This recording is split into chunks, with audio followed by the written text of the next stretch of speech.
बहुत पुरानी बात है। एक समय की बात है। उज्जैन नगरी में एक राजा हुआ करते थे, जिनका नाम था विक्रमादित्य।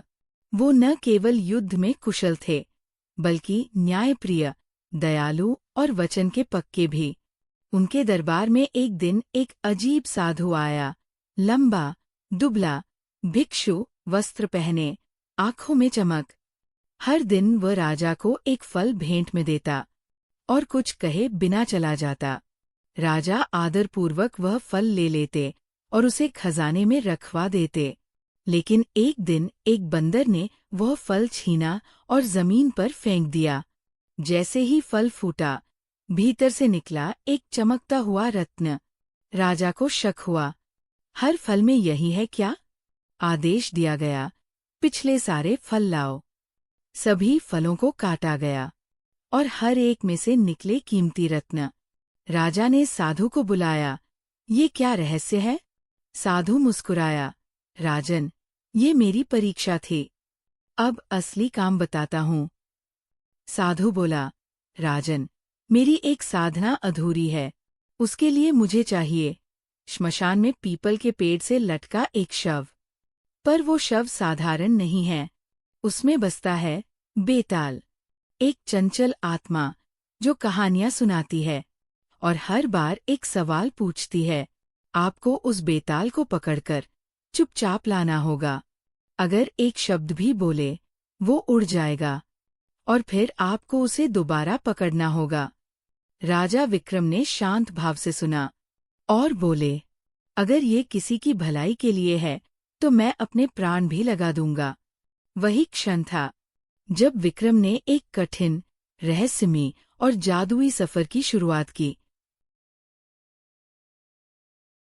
रात के अंधेरे में तलवार कमर पर चुपचाप राजा विक्रम श्मशान पहुंचे। चारों ओर सन्नाटा था।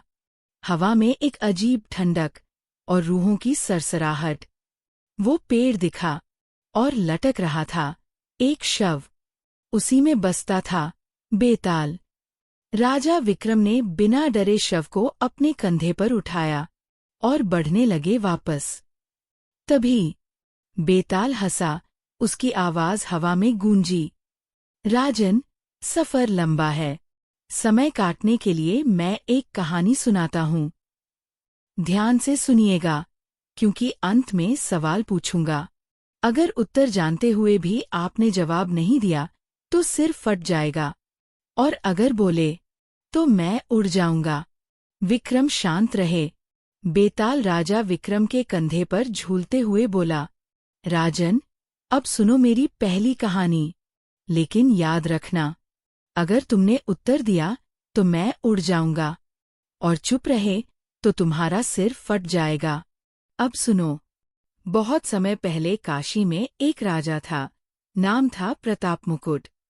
उसका पुत्र था राजकुमार वज्रमुकुट। तेजस्वी, सुंदर और पराक्रमी, जैसे स्वर्ग का देवता धरती पर आया हो।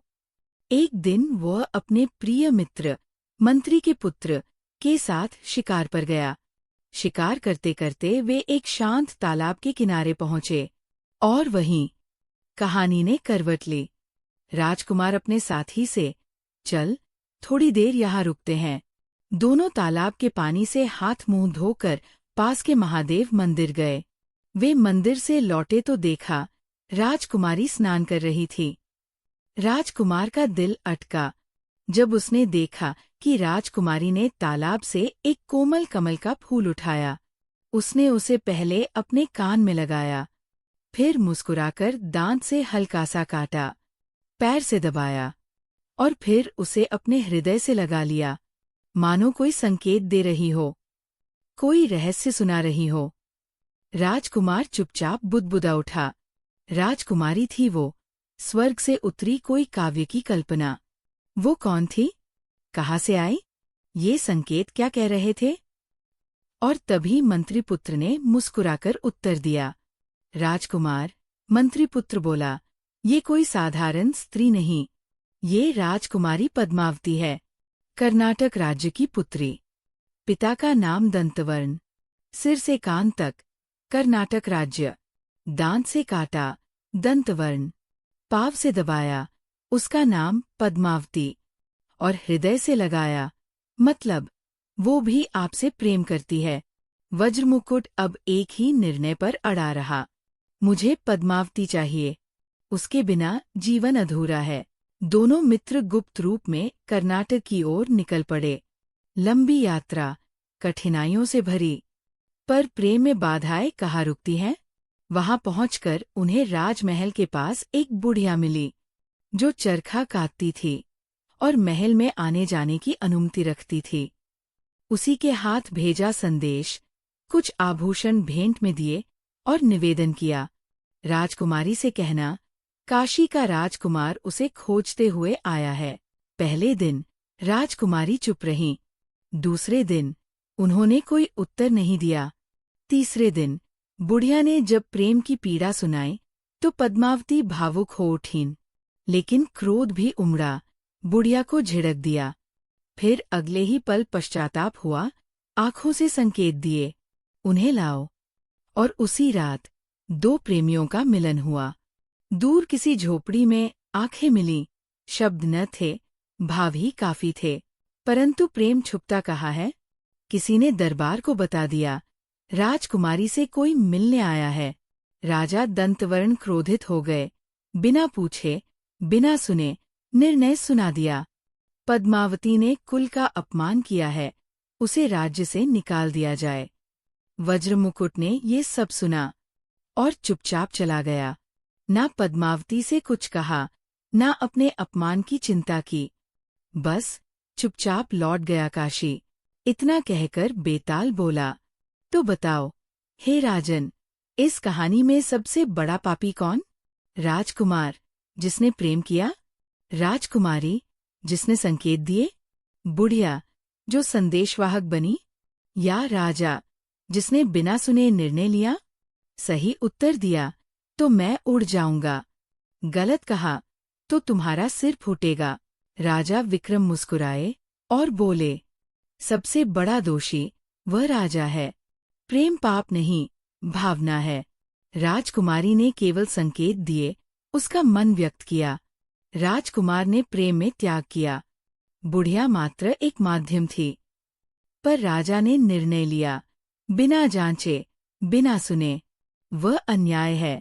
बेताल हंसा, तुमने सत्य कहा, राजन। अब मैं फिर उड़ता हूँ। और वो उड़ गया उसी पीपल की ओर। इस कहानी से हमें क्या सीख मिलती है? बिना पूरी बात सुने निर्णय न लें। प्रेम को समझना सबसे बड़ा मनुष्यत्व है।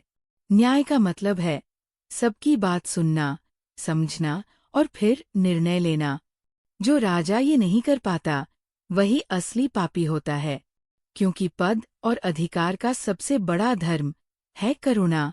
अगर ये कहानी आपको अच्छी लगी तो चैनल को सब्सक्राइब करें और इस वीडियो को अपने दोस्तों के साथ जरूर शेयर करें।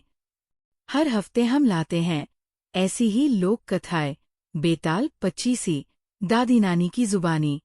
और हाँ, कमेंट में बताइए, आपके अनुसार सबसे बड़ा दोषी कौन था? मिलते हैं अगली कहानी में एक और सवाल के साथ। धन्यवाद।